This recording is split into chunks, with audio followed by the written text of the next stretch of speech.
Chapter 3 Tenants in and Out. Upstairs in 3D, Angela Wexler stood on a hassock as still and blank-faced, pretty as a store window dummy. Her pale blue eyes stared unblinkingly at the lake. "Turn, dear," said Flora Bombach, the dressmaker, who lived and worked in a smaller apartment on the second floor. Angela pivoted in a slow quarter turn. "Ow!" Startled by the small cry, Flora Bombach dropped the pin from her pudgy fingers and almost swallowed the three in her mouth. "Please be careful, Miss Bombach. My Angela has a very delicate skin." Grace Windsor Wexler was supervising the fitting of her daughter's wedding dress from the beige velvet couch. Above her hung the 24 framed flower prints she had selected and arranged with the greatest of taste and care. She could have been an interior decorator, a good one, too, if it wasn't for the pressing demands of so on and so forth. "Miss Bombach didn't prick me, Mother," Angela said evenly. I was just surprised to see smoke coming from the Westinghouse chimney." Crawling with slow caution on her hands and knees, Flora Bombach paused in the search for the dropped pin to peer up through her straight grey bangs. Miss Wexler set her coffee cup on the driftwood coffee table and craned her neck for a better view. "We must have new neighbours. I'll have to drive up there with a housewarming gift. They may need some decorating advice." "Hey, look! There's smoke coming from the Westinghouse again." Turtle was late with the news. "Oh, it's you."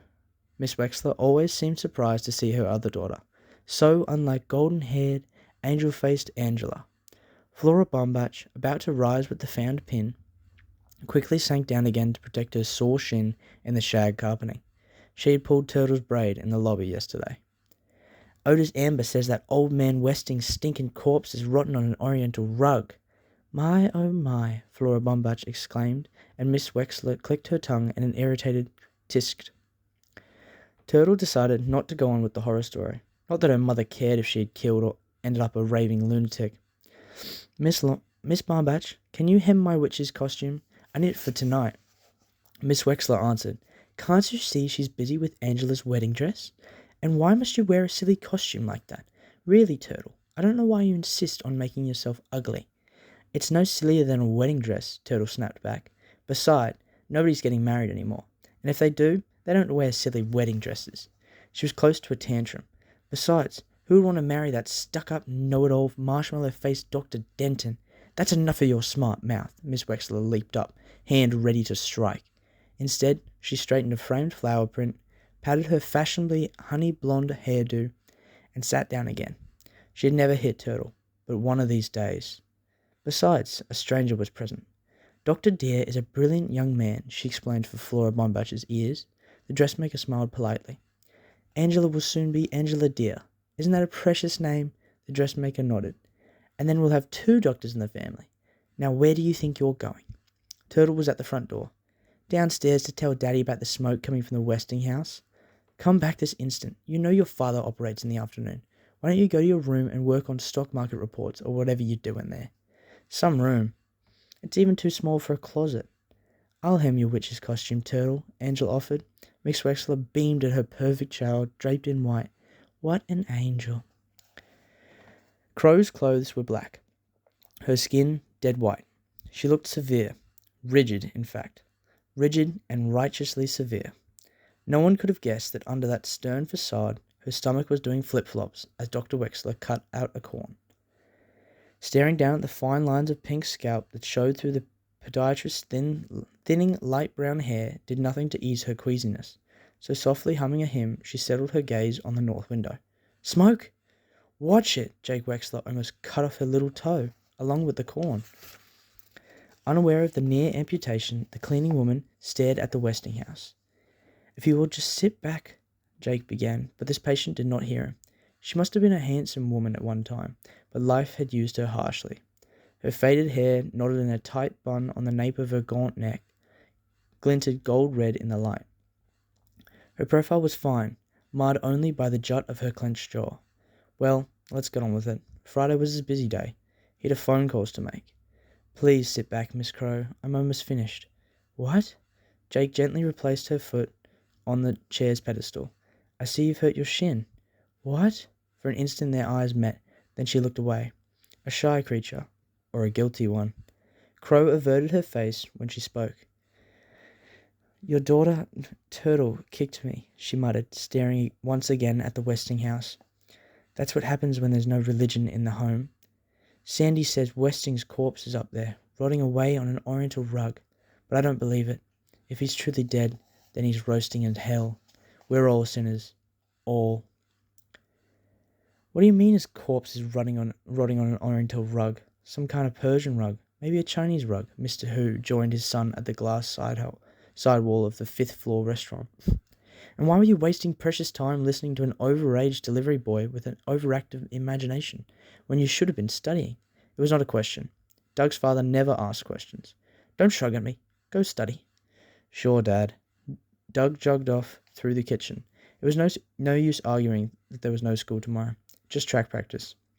He jogged down the back stairs. No matter what excuse he gave, "Go study," his father would say. "Go study." He jogged into the Who's rear apartment, stretched out on the bare floor, and repeated, "Go study," to 20 sit-ups. Only 2 customers were expected for the dinner hour. Shin Hu's restaurant could seat 100. Mr. Hu slammed the reservation book shut, pressed a hand against the pain in his ample stomach, unwrapped a chocolate bar, and devoured it quickly, before acid etched another ulcer. Back home again, is he? Well, Westing won't get off so easy this time. Not on his life. A small, delicate woman in a long white apron stood in silence before the restaurant's easy window. She stared longingly into the boundless grey distance, as if far, far on the other side of the Lake Michigan lay China. Sandy McSuthers saluted as the maroon Mercedes swung around the curved driveway and came to a stop at the entrance. He opened the car door with a ceremony reserved only for Judge J.J. Ford. "Look up there, Judge. There's smoke coming from the Westinghouse." A tall black woman in a tailored suit, her short clipped hair touched with grey, slipped out from behind the wheel, handed the car keys to the doorman, and cast a disinterested glance at the house on the hill. "They say nobody's up there, just the corpse of old man Westing rotting away on an oriental rug," Sandy reported as he hoisted a full briefcase from the trunk of the car. "Do you believe in ghosts, Judge?" "There is certain to be a more rational explanation." "You're right, of course, Judge." Sandy opened the heavy glass door and followed on the judge's heels through the lobby. "I was just repeating what Otis Amber said." "Otis Amber is a stupid man, if not downright mad." J.J. Ford hurried into the elevator. She should have not have said that. Not her. Not the first black. The first woman to have been elected to a judgeship in the state. She was tired after a trying day. That was it. Or was it? So Sam Westing has come home at last. Well, she could sell the car, take out a bank loan, pay him back, in cash. But what would he take it? "Please don't repeat what I said about Otis Amber, Mr. McSuthers." "Don't worry, Judge." The doorman escorted her to the door of apartment 4D. "What you tell me is strictly confidential." And it was. J.J. Ford was the biggest tipper in Sunset Towers. "I saw some Chris, the reader actress, was too excited to stutter out the news to his brother. One arm shot out and twisted up over his head. Dumb arm. Theo squatted next to the wheelchair. "Listen, Chris, I'll tell you about the haunted castle on the hill." His voice was soothing and hushed in memory. "Somebody's up there, Chris, but nobody is there. Just rich Mr. Westing, and he's dead. Dead as a squashed June bug, and rotting away on a moth-eaten oriental rug." Chris relaxed, as he always did when his brother told him a story. Theo was good at making up stories. "And the worms are crawling in and out of the dead man's skull, in and out of his ear holes, his nose holes, his mouth holes, in and out of all of his holes." Chris laughed, then quickly composed his face. He was supposed to look scared. Theo leaned closer, and high above the putrid corpse a crystal chandelier is tinkling.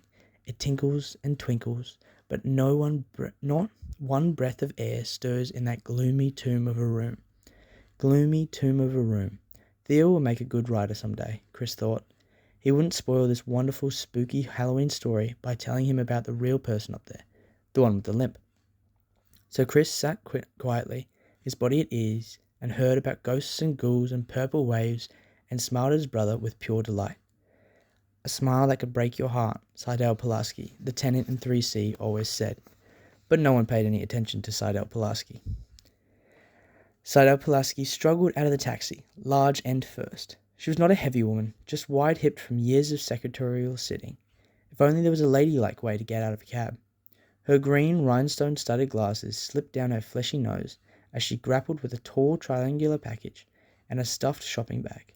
If only that lazy driver would lend her a hand. Not for a nickel tip, he wouldn't. The cabbie slammed the back door and sped around the curved driveway, narrowly missing the Mercedes that Sandy was driving to the parking lot. At least the never-there-when-you-need-him doorman had propped open the front door. Not that he had ever helped her, or noticed her, for that matter. No one ever noticed Seidel Pulaski. Seidel limped through the lobby. She could be carrying a high-powered rifle in that package, and no one would notice.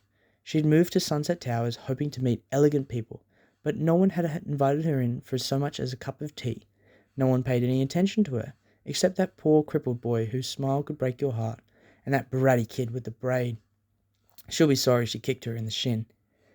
Juggling her load, earrings jingling, and a charm bracelet jangling, Seidel Pulaski unlocked the several locks to apartment 3C and bolted the door behind her.